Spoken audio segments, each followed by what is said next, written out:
need to respect Marvel Studios right now. Their universe, their creation, their phases have been absolutely great. And with Phase 4, with these shows, WandaVision and this one in particular, how they're setting up this universe is outstandingly amazing, and I love it to death. Especially with a character, Loki, arguably one of the greatest villains in Marvel Universe, is now arguably one of the greatest characters in the Marvel Universe.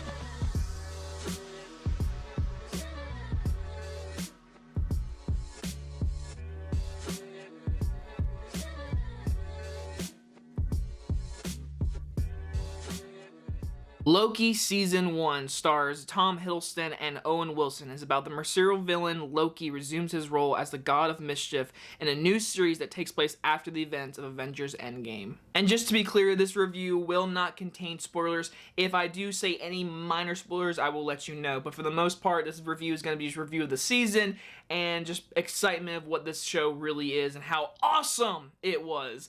Loki shocked the hell out of me from beginning to end. Like I said, Loki was a character I've always loved, and when he got his own show, I was like, really? And like after the events of Endgame, are we really gonna go back to see where he is? And then we get to see like when they go back into the Avengers, he takes the Tesseract, and now we're seeing him now.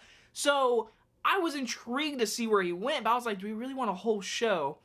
And my goodness, Loki blew me away. I mean, wow. So seeing this new world with a TVA, this basically time cops, you could say, going into past, present, future, it ain't go anywhere. And they basically got to keep the time loop secure. They got to make sure everyone's doing what they're supposed to do. We have Mobius, which is Owen Wilson's character. I loved him and Loki. Their bromance, buddy cop, whatever this show gave us, it was flawless. I loved it. Owen Wilson killed it. He is Owen Wilson, and he's a good-hearted dude, but he's also not a dumbass in the show. He's a smart character. He knows when Loki's playing with them. Their bickering back and forth was perfection, especially when he's like eating his soup and he's trying to explain how he can mess with time and everything. Great scenes, great comedy. It was really smart. And like I said, these two go through the entire show. There is a point where they break off and we get to meet Sylvia, a variation of Loki, which this relationship was even better than the one with him and Owen Wilson. It was outstanding. These two, Sylvia and Loki, are great. She's a variant of Loki, and we get to see other variants of Loki, which gets more into time and space. And again, don't want to get too spoiler because, again, the finale just ended today, so I don't want to, like, spoil everything, but there is some things I just want to talk about but mention, so maybe in a minute, minor spoilers if coming up, I'll let you know.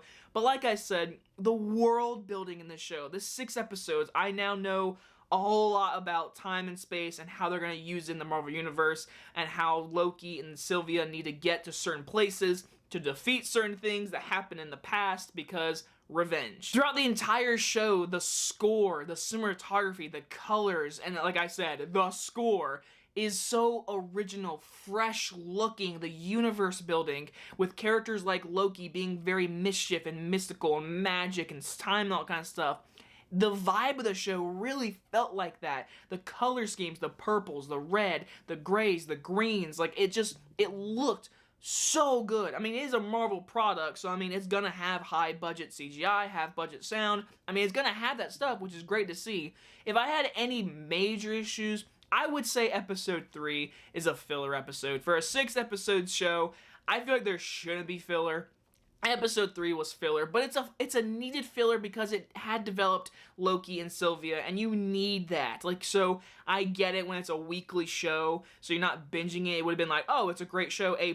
But when you're watching it weekly, like I did, you watch and you're like, all right, this is definitely like a filler episode. But I mean, it's a filler episode from Marvel. You still get great costume designs, great sets, great CGI. So I mean, filler for Marvel is not really that great unless you're Black Widow. So now I'm going to enter some minor spoilers. I'm going to say some characters' names from the finale. I'm not going to talk about finale events. I'm just going to say a finale character that shows up. So minor spoilers. So we get Kang. We got him.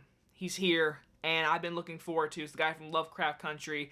And I was like, yes, Kang is here. And he is going to fuck some shit up. And when we get to a certain scene of a decision making, I get the decision and I get how this is going to affect the Marvel Cinematic Universe, and I love it, and how this show ended.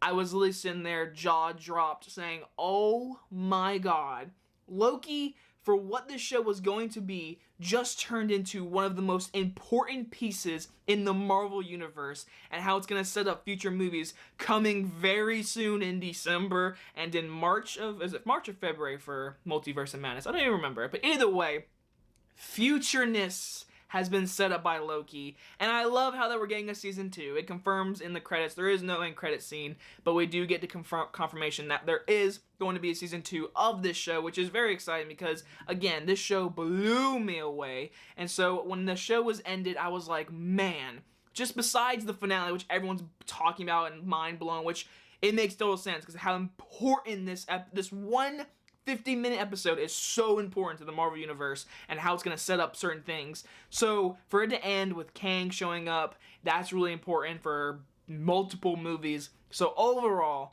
Loki blew me away with how original it was, how fresh it was. I love the time, space, the magic. I love Loki as a character, a lot as a villain. After the show, I mean, you respect him a lot. There are certain scenes that got me a little choked up in the finale, how he talked to Sylvia and how he's like, I don't want a certain thing. I want you to be safe. Like, there's, again, I don't want to get into major, I feel like I'm talking spoilers, but I'm not saying major events, so a lot of you probably haven't seen it yet, so go and watch it. Loki is a great Marvel show, and it rivals WandaVision for me. I'm gonna give Loki an A-. So now with Loki over, I have no idea what the next Marvel show is. I know we're getting that What If show, but honestly, I really don't care about that show. I need the next show. I need the next movie right now. Like, I need it right now. This is really exciting, and I'm just, that cliffhanger, man, I need season 2. I need everything Marvel Universe right now because, I mean, like I said, I was dead in the water after Endgame. I was like, all right, what's next, Marvel? Now I'm sitting here saying I can't wait for the next Marvel event movie. That's exciting, and that is a huge credit to Marvel Cinematic Universe and the studio because they keep just bringing you back, and I love the Marvel Universe, and I'm so excited to see where this plot line goes in season 2 and in the future movies. Anyway, guys, if you guys enjoyed this review, and I will see you guys on the next one. Bye-bye, everyone.